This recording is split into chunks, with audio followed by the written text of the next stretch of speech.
నంది భువన అనే నదీ సమీపంలో అత్యంత భక్తి శ్రద్ధలతో శివుని గురించి ఘోర తపస్సు ఆరంభించాడు.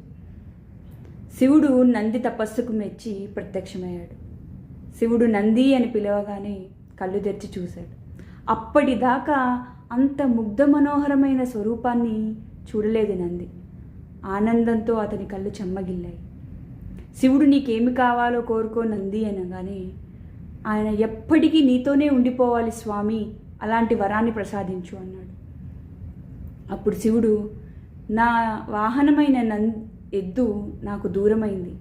నీవు ఎద్దు రూపము గనక దాల్స్తే నా గణాలకు అధిపతివి అవుతావు, నాతో స్నేహితుడుగా నా వాహనంగా ఎప్పుడూ నాతోనే ఉంటావు అంటే నంది సరేనని అప్పటి నుండి శివునికి వాహనమై తరించాడు.